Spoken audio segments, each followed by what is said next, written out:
More information has cropped up about the game platform Snapchat.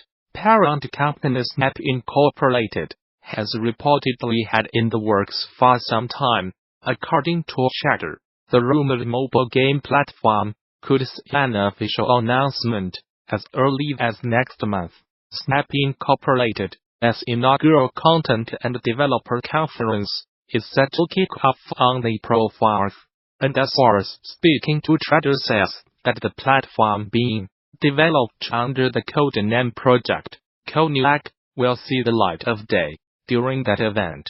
Adding on to even that, Chatter notes that the INVITATIONS photo they even spot the text, "Let's talk" mark played, as a potential hint that a game-focused announcement is imminent.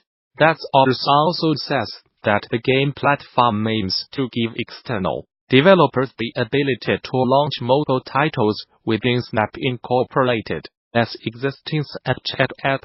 Snap itself has already released a handful of focused games that are housed within Snapchat, so the idea that the company could open that up to devs as a platform for their own titles is not much of a stretch.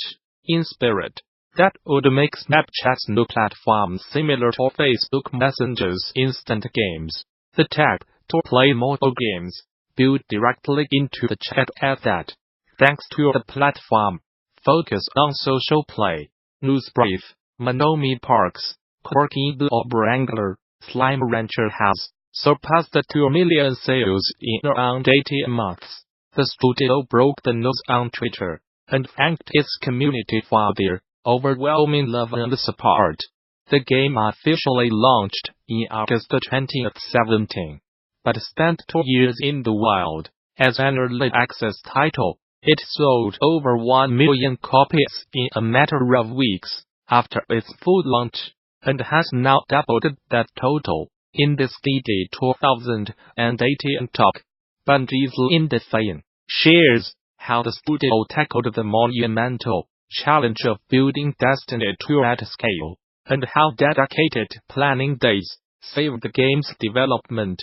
Film discusses the origin of planning days and shares stories of the technique's real-life successes and failures. In addition to explaining how teams are structured at Bungie, Fain also goes into the challenges of wrangling development teams at such a large scale. It was an insightful talk that's definitely still worth watching, so developers should not miss the opportunity to do so now that it's freely available on the official GD YouTube channel. In addition to this presentation, THEGDC Vault and its accompanying YouTube channel offers numerous other free videos, audio recordings, and slides from many of the recent game developers conference events, and the service offers even more members-only content for DD Vault subscribers. Those who purchased all access passes to recent events, like DD Vault, already have full access to DD Vault, and interested parties can apply for the individual subscription via the DD Vault subscription page. Group subscriptions are also available. Game-related schools and development studios who sign up for DD Vault Studio subscriptions can receive access for their entire office or company by contacting staff via THEGDC Vault Group subscription page. Finally, current subscribers with access issues can contact DD Vault technical support. Dawn of Man, the Stone Age simulator from developer MetroGoldWorks, burst onto Steam a few weeks ago, and is still floating near the top of the Steam charts. After a few weeks managing the game's launch, MetroGoldWorks, Martino Figueroa was kind enough to drop by the DD Twitch channel for a chat about the design and development of Dawn of Man. If you are curious how a 3-person studio, based out of Spain, with a team of international contractors, could scrap together a simulation game that catches players' attention, you can now watch the full QA with Figueroa in the video above. If you are a small developer, hoping to make a unique game that succeeds on Steam. The back half of the chat includes a discussion about the low-energy YouTube marketing campaign Magical Works, used to generate Steam wishlists, and farmer-curated video talks and developer interviews. Be sure to follow the AD Twitch channel. Blizzard is looking to curb misbehaving Twitch users in the chat of its official Overwatch streams by requiring that chat participants link their Twitch and Battle.net accounts together before sending messages during a stream. Blizzard describes the move as a no-moderation program and aims to give it a test run during the upcoming Overwatch Contenders quarterfinals from now through January 12. 2019 In order to send a message in Twitch chat during the live stream events, viewers will have to log into their Twitch accounts and link their Battle.net account sub through TWITCH's webpage, though it is not explicitly said what action, if any, Blizzard will take against misbehaving chatters following the Battle.net link-up. In a blog post on the test, Blizzard says that the change hopes to improve the viewer experience for the Overwatch Path to Pro ecosystem, and that the team will evaluate how, if at all, the requirement led to a more positive viewing experience.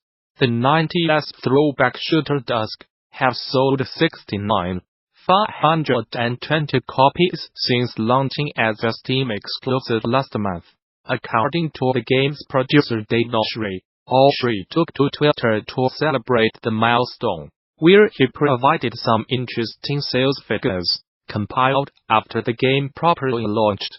Dusk put in 8,000 pre-orders and sold 2,000 copies during early access, eventually selling an additional 40,000 after releasing in December 2018.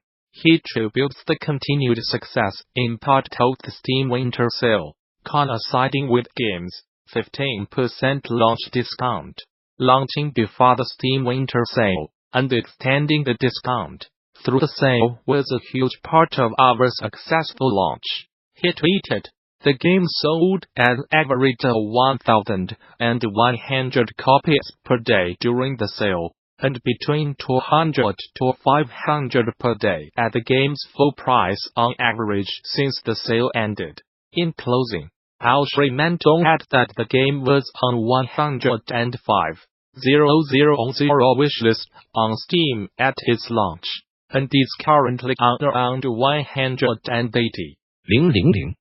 Wishlists are a big factor for determining player interest on Steam, and Oshry pointed out that Dusk's conversion rate from wishlist to purchase was around 15%. In purely mechanical terms, Ninokuni Into You is basically a collection of mini-games. You might expect this to spoil the overall experience, but something about Ninokuni Into You helps to make it more than just the sum of its parts, tied together by a strong story. This collection of mini-games becomes a masterpiece which overcomes the limitations of genre. You play Ninokuni Into You as the deposed prince of Ding Dong Dell, Evan-Patty Whisker-Tujum, founding a kingdom called Evermore. You start by ruling a ragtag band of brigands and pirates, but ultimately bring peace to the world by uniting the realms of Goldpool, Hydropolis, Broadleaf, and your native Ding Dong Dell under a constitution called the Declaration of Interdependence. You may want to look that one over again, because you probably did not read it right.